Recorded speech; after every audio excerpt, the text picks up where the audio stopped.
Assalamu alaikum wa rahmatullahi wa barakatuh. Welcome back to Being Muslim with me, Oli Noor. As you know, every week we have guests, professional guests, come in to speak with us about certain topics as it relates to ourselves and Islam. And the topic that we're going to be looking at this week, inshallah, is one that I think is something that has hit us over the last year or so, and especially during the intense lockdown restrictions, we start to find ourselves alone, and within our loneliness, our minds start to wander. And Islam, it teaches us to be a unit. Islam teaches us to be together. We find every Friday, Yawmul Jum'ah, as it is known in Arabic. Even the word Jum'ah means to gather. And we find ourselves every Friday gathering as a community to worship Allah subhanahu wa ta'ala and to meet one another. And it's not just on this special occasion where we meet each other, worship Allah together, and socialize with one another, but also when it comes to good and bad life events, marriage, death, we also get together and worship Allah subhanahu wa ta'ala in the appropriate manner, and also congratulate or console one another. And this all happens together. And we have found ourselves in a very unique situation where we've been cut off from that, from community, but also on a much more personal level. In the Quran, Allah subhanahu wa ta'ala tells us, إِنَّمَا الْمُؤْمِنُونَ إِخْوَةٌ فَأَصْلِحُوا بَيْنَ أَخَوَيْكُمْ وَاتَّقُوا اللَّهَ, that verily the believers are brothers. It's a brotherhood. This is not just for the males, but for all males and females. And Allah and the Prophet ﷺ also said, "Afshu salama wa at'imu at-ta'ama wa kunu ikhwana, kama amarakum Allahu azza wa jal," in one hadith. He said, "Spread salam and feed the poor and become brothers, just as Allah subhanahu wa ta'ala has commanded you." In another hadith, the Prophet ﷺ also said, لا تدخل الجنة حتى تؤمنوا ولا تؤمنوا حتى تحابوا أولا أدلكم على شيء إذا فعلتموه تحاببتم أفشوا السلام بينكم. That none of you will enter Jannah until you believe, and none of you believe until you love one another. And shall I not show you something that if you do it, you will love one another? It is to spread salam between yourselves. And so this idea of spreading salam and feeding the poor, and it really binds us together as a community, and it really does encourage us to be a single unit as the Muslim Ummah. And so in the absence of this unity, in the absence of this bond, we have with us a special guest today to speak about the topic of loneliness in the absence of unity, or loneliness in the absence of cohesion. Our guest today, she is a mother of three, a retired English teacher, and she has worked with children and vulnerable adults with special education needs. She is also a bereavement counsellor and a counsellor with an Islamic organization. So please welcome to the show Sister Saeeda Benson. Assalamu alaikum wa rahmatullahi wa barakatuh.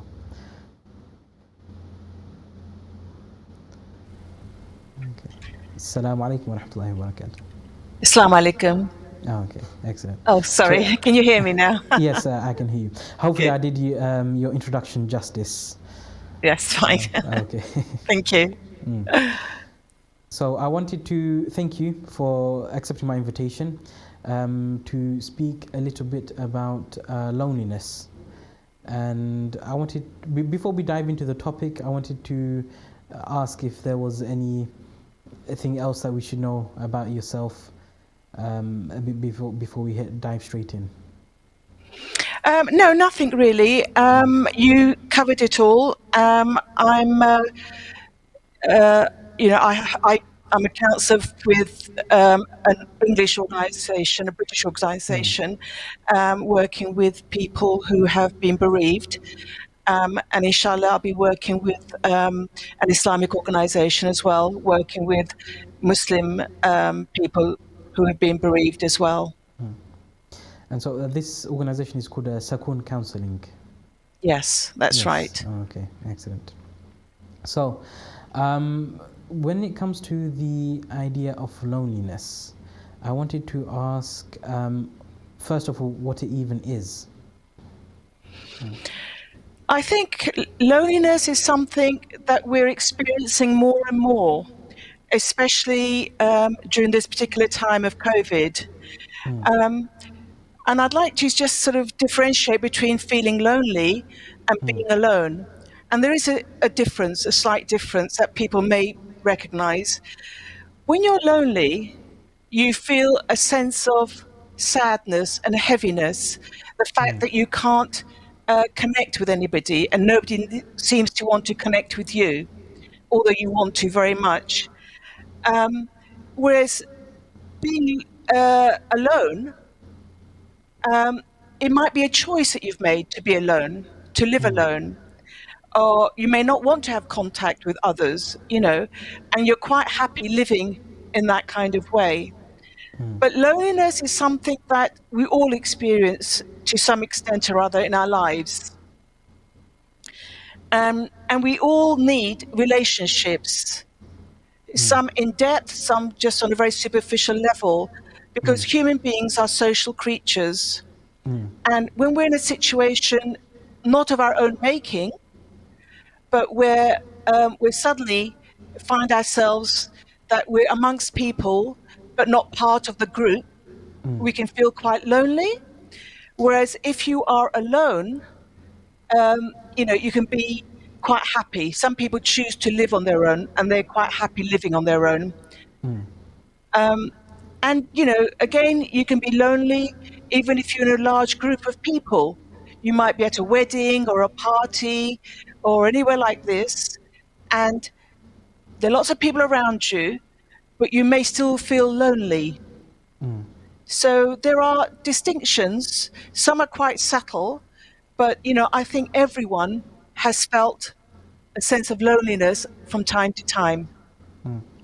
This is quite an interesting distinction, because when we think of loneliness, I think when it comes to most people's minds, we tend to think physical loneliness is equivalent to emotional loneliness. And for example, we may see a lot of people surrounded by a large group of people.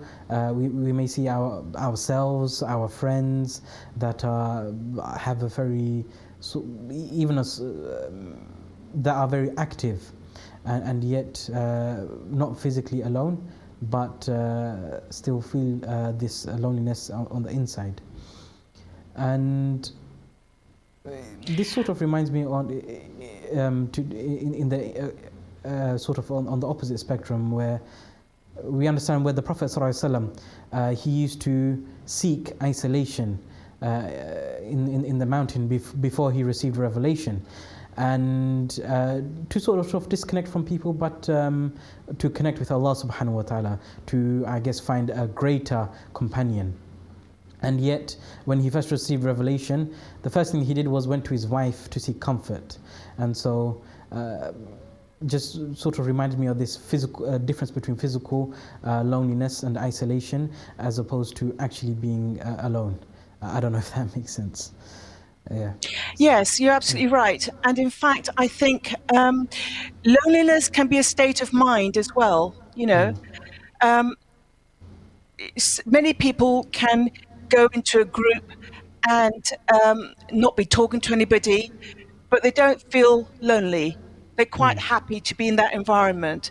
But it is all to do with people's mindset and how they're thinking. And our Prophet, he went away alone. He was on his own in the cave, receiving the revelations.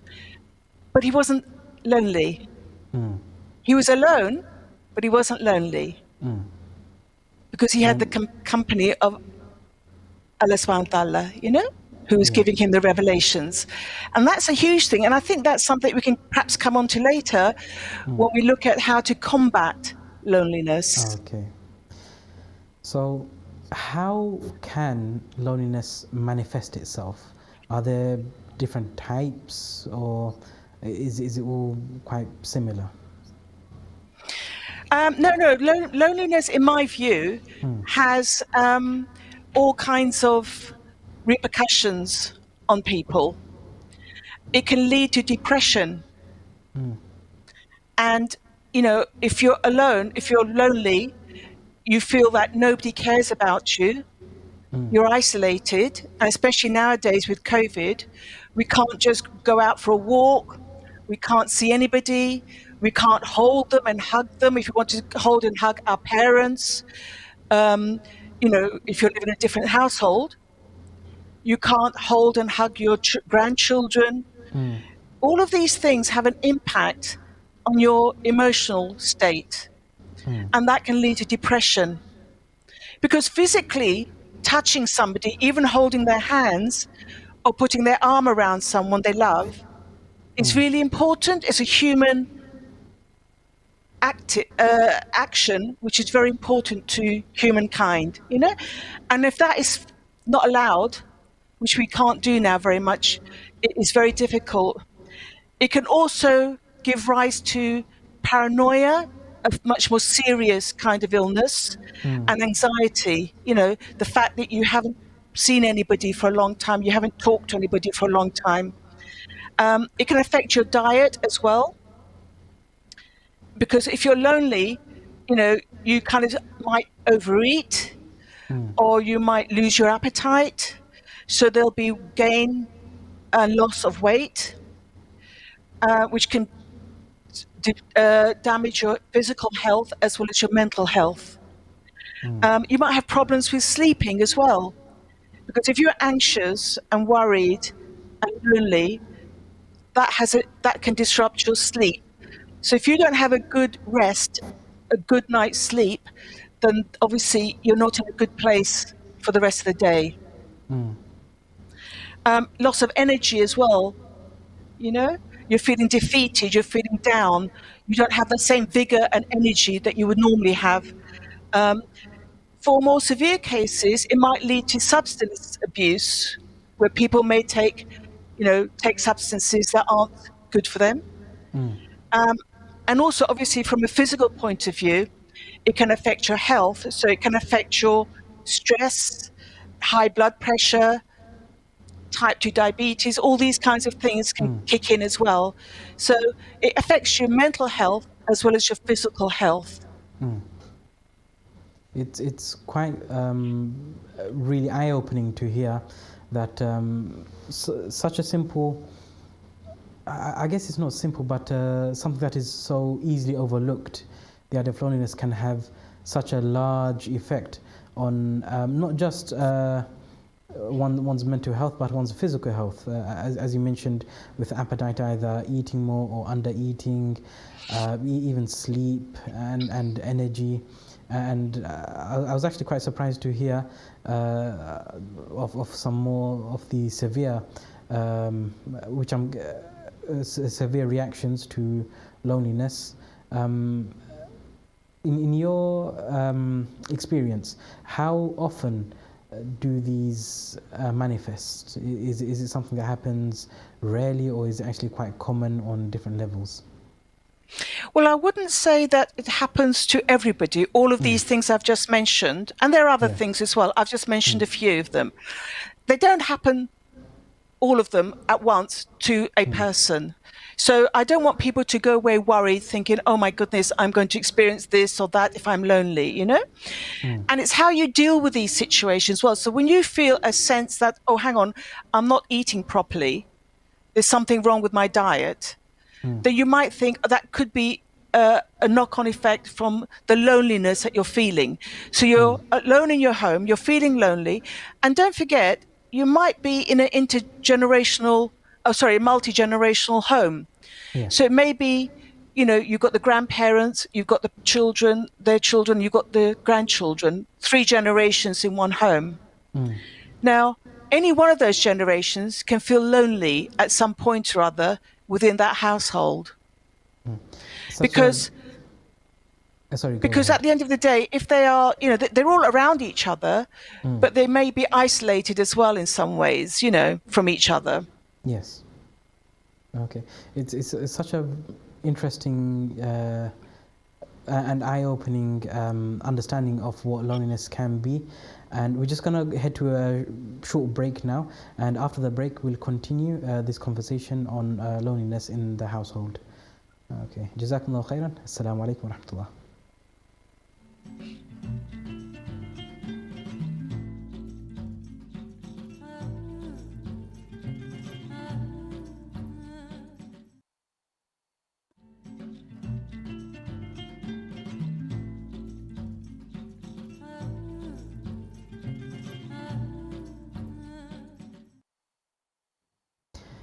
Assalamu alaikum wa rahmatullahi wa barakatuh. Welcome back to Being Muslim.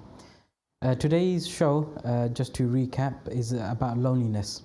And just before the break, we had our guest Saida Benson explain to us what loneliness is, how it's different from the physical, from just a physical absence of people.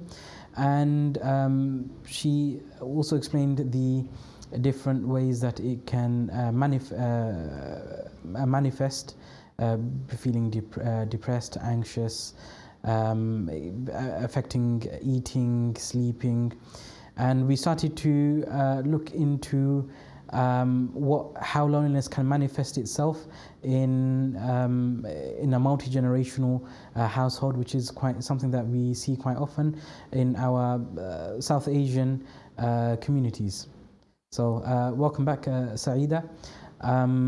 So just wanted to continue this conversation about the factors that can lead to loneliness, and specifically within our South Asian communities.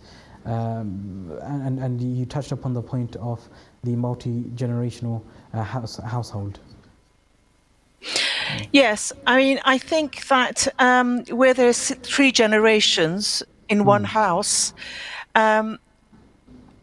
whilst there are a number of people, each one has their own space maybe, and even if they don't, maybe there's a lack of communication between each generation, which can lead to loneliness. So you might find the grandparents may not be able to speak English, so they find communicating with their grandchildren difficult.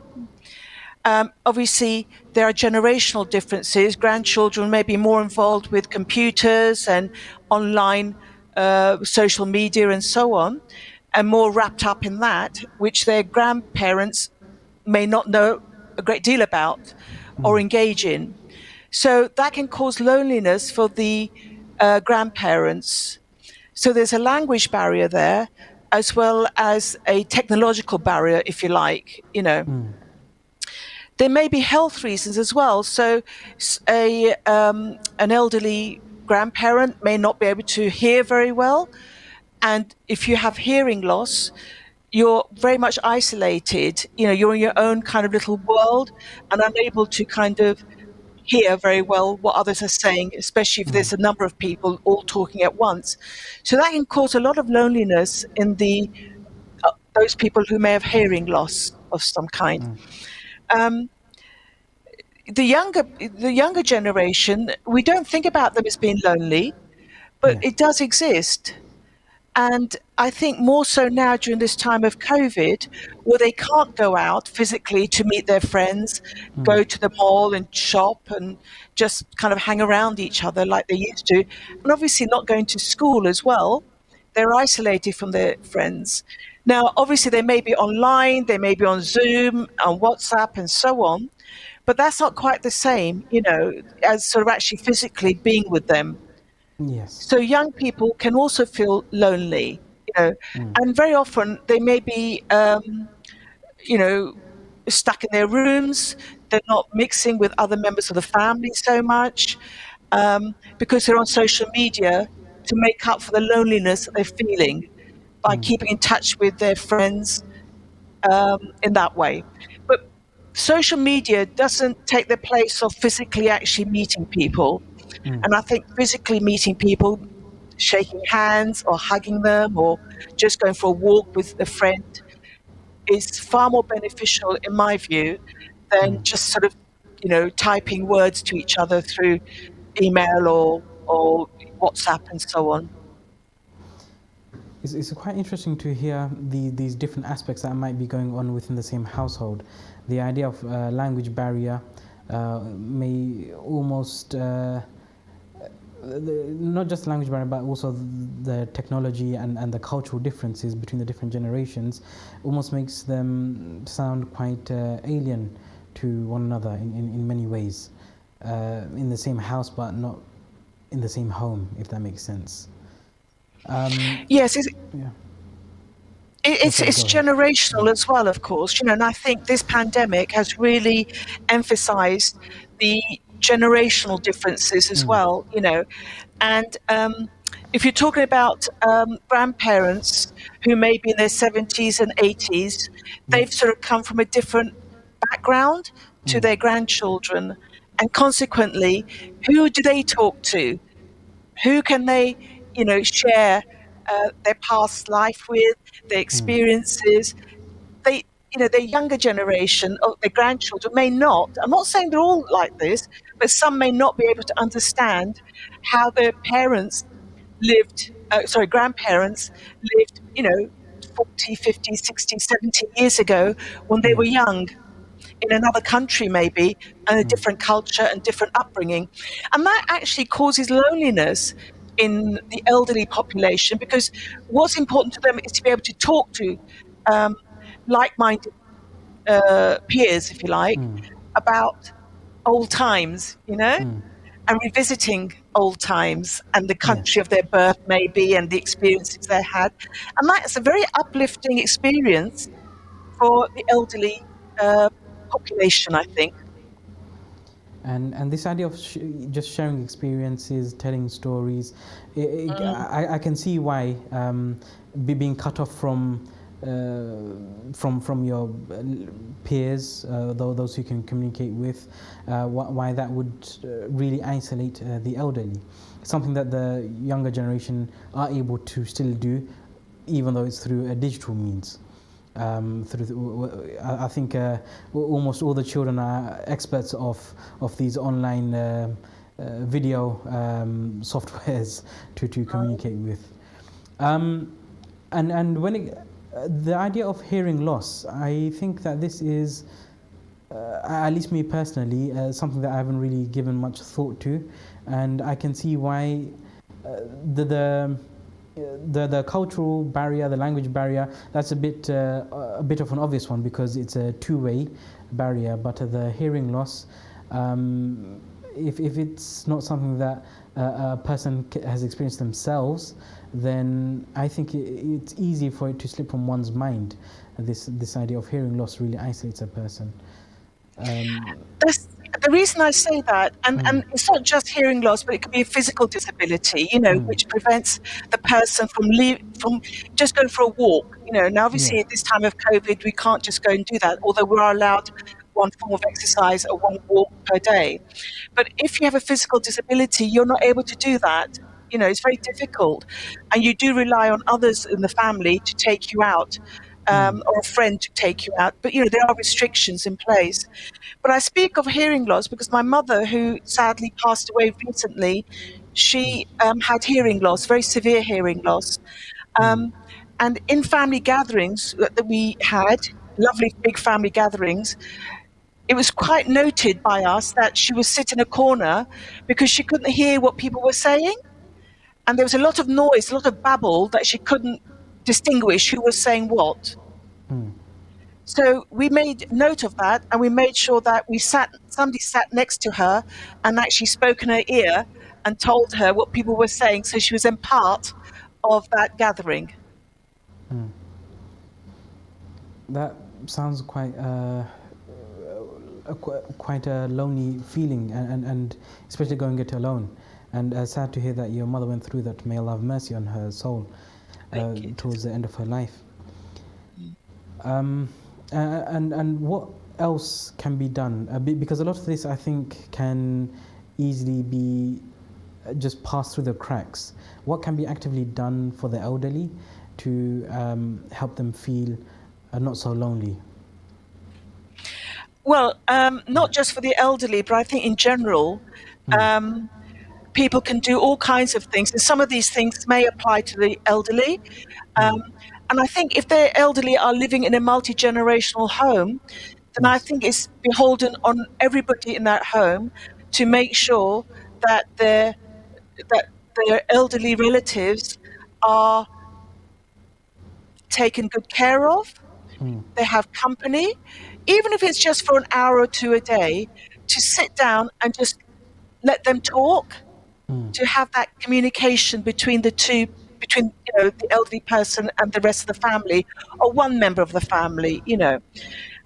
So they have that opportunity to kind of talk about their life, what they're thinking, how they're feeling, because these things are very important to us human beings. To be able to share our emotions and our feelings and what we're going through. Um, but generally speaking, I think generally speaking, for all people, what they could be doing is to combat loneliness. Yes. And as I say, some of them may apply to all three generations and they're living in the same home, and even if they're not. But one is to have exercise. Okay. And if you have a garden, go outside, just walk for a little bit, just do general, very light exercise. And you can find all kinds of examples on YouTube and so on, just gentle exercise. Because going out in the fresh air, when we have the sun shining, like today, for example, is very beneficial for your mental health as well as your physical health. So this will help you. You might have projects that you've left because, you've not had time to deal with them. But in this time of COVID, where you're not allowed the freedom to just go out and do what you want as before, you can catch up with those projects. Things like, I don't know, reading the Quran that you have Yeah. neglected for so long. You know, read a surah every day. Say your prayers. Have develop your relationship with Allah subhanahu wa ta'ala. So all of these things that you may have put to the side a little bit, you can go back to in a much bigger way now. You can obviously try relaxation techniques. Um, some people do yoga to help them, and just doing your salah, your namaz, Yeah. is very beneficial as well. You just do your namaz, you have some quiet time, some peace with yourself, with Allah Mia, and that will help you. Let all your thoughts go. Let them just go, and just be at one with Allah subhanahu wa ta'ala. Yeah. How about cleaning the house and decluttering? You know, it says in the Quran, and I can't recite it like you did, Ali Nur, but I can say that, it's really important to not have too much of anything. Too many clothes, too many shoes, too many handbags. Give it to the poor. Yes. I believe one of the verses that alludes to this is Inna Allah la yuhibbul musrifin. That verily Allah does not love those who are extravagant. And so the idea of extravagance is something that clutters many of our households, and I guess it is a good time to try to declutter our houses and just, I guess, declutter our minds in the process. Yes, that's exactly it. If you declutter around you, and I started this some years ago, I got rid of a lot of DVDs, CDs, clothes, so I have just barely the minimum now. For a woman, I have barely the minimum. I don't have hundreds of shoes. I have about, I don't know, 5 pairs of shoes, and that's it. Um, MashaAllah. so things like that, it helps with the mind. Yeah. If your environment is clean and neat and tidy, your mind is neat and clean and tidy, and all the anxiety and the stress that comes with loneliness will go as well.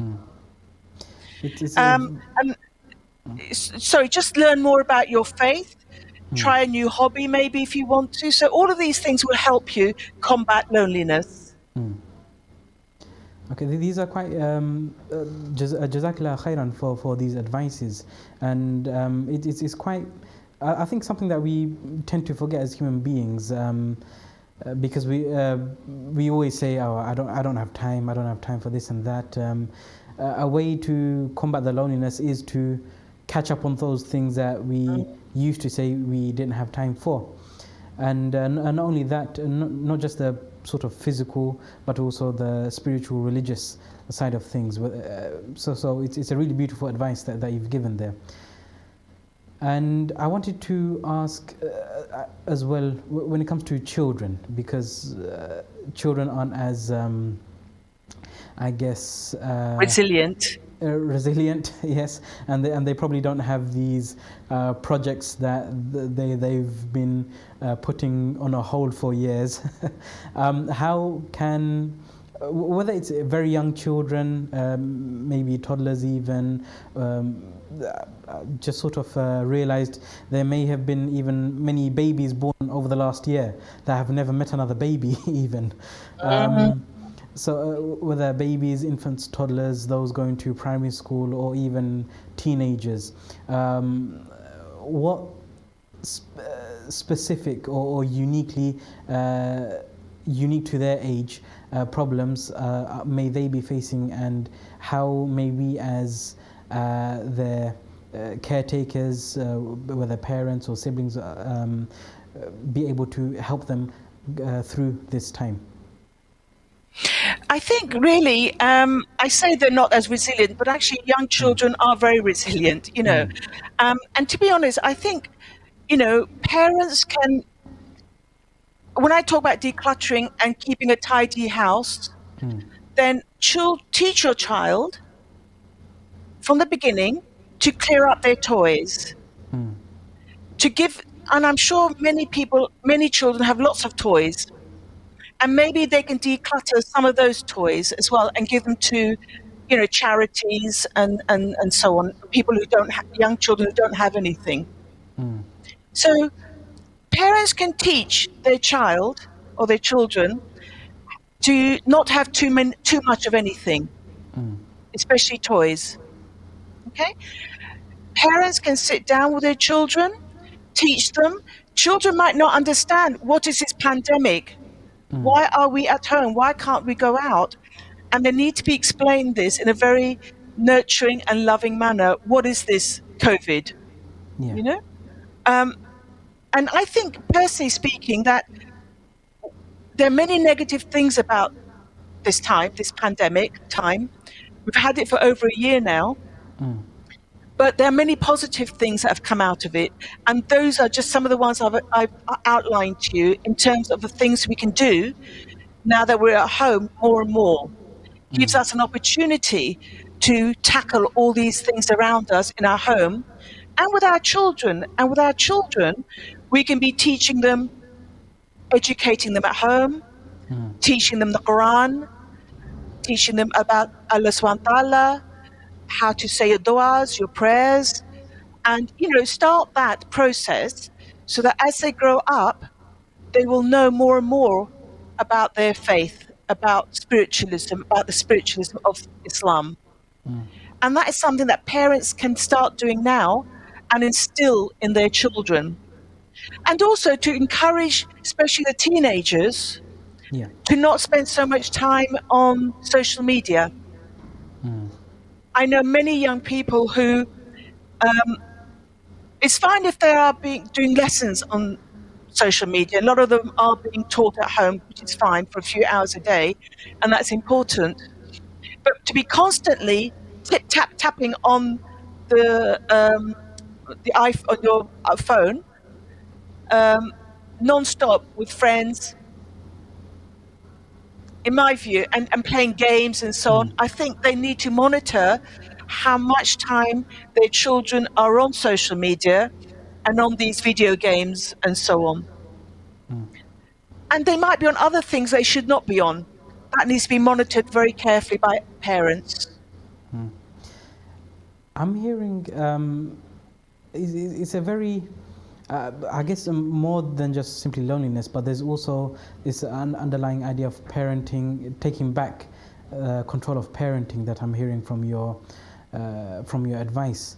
And it sounds like there's this idea of getting the children used to a certain simplicity or even a certain silence, because with children with too many toys, they have the entire world. With children that are on social media, there is a non-stop chatter, and it sounds like you're suggesting for parents to teach children how to manage silence, even how to be silent. Ironically, in this time of loneliness, do you wish to comment on this point further? Silence is very important, actually, and we all need that sense of being in a place where not being bombarded with white noise. And I think, children need to understand that when I was a young child, I used to play it out. We were allowed outside a lot more. It was safe in those Yeah. days. Now, of course, parents are very worried about children going outside, and I understand that. But I do encourage parents to spend time now with their children and use it in a beneficial manner. Listen to what children are saying, especially their teenagers. Talk to them, listen to them, advise them, and because there's a lot of conflict between teenagers and parents that I'm noticing. And I think now is the time for both sides to sit down and talk and develop a friendship and a respect for each other and a sense of listening to what the other person's saying. Because you will learn, and if they sit and listen to if it's a multi-generational home, Yes. they will talk to their grandparents and learn about so much from their grandparents. So much, and that will go when the grandparents pass on. That has to be remembered, doesn't it, somewhere. And maybe the child can start making notes, writing things down, memories of what their grandparents said, what life was like when they were young, and they can pass on then to their own children, to the next fourth generation. And this idea of, I think, slowing things down once more and reconnecting with grandparents and learning from them, learning their story, it's a very beautiful way to, I think, in the overall sense, combat that loneliness, but also to be, I guess, more human in a society where we have been compartmentalized within our own generations, so that we busy ourselves only with those that are the same age. And I wanted to ask, this is a question or a thought rather, that I'm thinking about. I wonder, is there a connection between children being able to be at peace or at comfort with when things go slow, when things are silent, when there is less around them, and the idea of handling isolation better? Yeah. I think as human beings, we're always in a rush, aren't we? And pre-COVID, we were rushing here, there, work, children, this and that, And I think that sense of quiet and peace wasn't there. But this time of COVID, we've been able to create a sense of peace in our lives if we want to and are able to. I'm not saying everyone can do that, and it's something you have to work at, And for young children, the most important thing for them is their peers. What are their peers doing? What are they thinking? What's the latest fashion and all that kind of stuff, But now's a time for parents, who are the parents, to sit down with their children and create a dynamic between them which is strong, and children are then listening to their elders, Yeah. And that's a very valuable exercise to do whilst we're in this time of COVID. Okay. Jazakallah khairan, Sister Saida. We're coming to the end of our program shortly.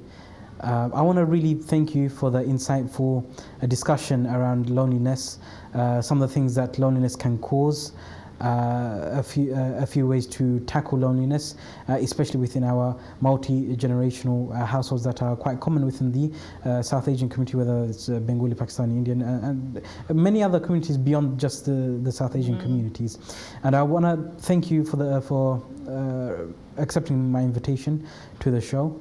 And just before we go, I wanted to ask you, as you are a counsellor with Sukoon, and if there are any what's the word I'm looking for? If there are any severe cases of mental health concerns, where can we go for help in these regards? Just in a few short words. Oh, sorry. Assalamu alaikum. Okay, I think we are having slight technical difficulties. So we'll end the show here, inshallah. And please tune in next week with us on Being Muslim to catch up with our next guest and to discuss, inshallah, an interesting topic as relates to faith. Jazakumullahu khairan. Assalamu alaikum wa rahmatullahi wa barakatuh.